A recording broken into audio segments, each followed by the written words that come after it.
नमस्कार, आपण पाहत आहात N Marathi news. N Marathi news मध्ये आपले स्वागत आहे. पाहुयात बातमीपत्र आणि विस्तार. हा विषय अत्यंत महत्त्वाचा आहे.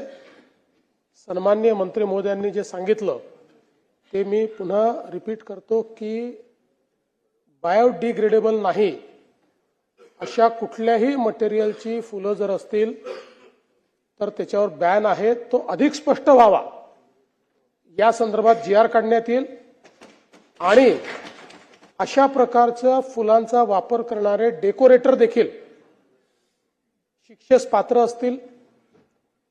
या संदर्भात जे मोठे मोठे मॅरेज हॉल्स आहेत त्यांनी जर अशा प्रकारचं डेकोरेशन अलाउ केलं तर त्यांच्यावरही काय कारवाई करायची या संदर्भातही GR मध्ये आपण घालू, जेणेकरून अशा पद्धतीनं हे जे काही कृत्रिम फुलांचं एक पेव फुटलेला आहे आणि खरं आहे म्हणजे अनेक वेळा तर ओळखताच येत नाहीत, इतके बेमालूमपणे ही बनवतायत आणि त्यातनं पर्यावरणाचे नुकसान होत आहे आणि शेतकऱ्यांचे नुकसान होत आहे.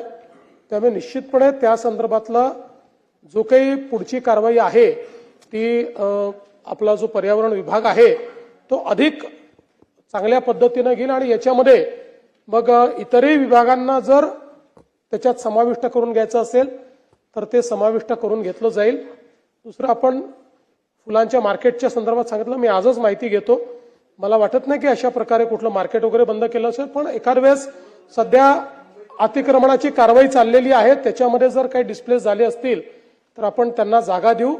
फुल मार्केट हे चाललंच पाहिजे आणि मी तर असं म्हणतो की आपण सगळे लोक जे आहोत हे सनातनला मानणारे लोक आहोत आणि आपल्याकडे फुलांचं महत्त्व खूप मोठं आहे.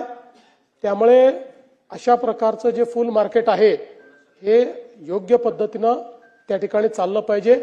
या संदर्भात महानगरपालिकेला आदेश आजच्या आज देण्यात येतील. आजच्या बातमीपत्रात इथेच थांबू. पाहत रहा एन मराठी न्यूज. बातमी आवडली असल्यास चॅनलला लाईक, शेअर आणि सबस्क्राईब जरूर करा. धन्यवाद.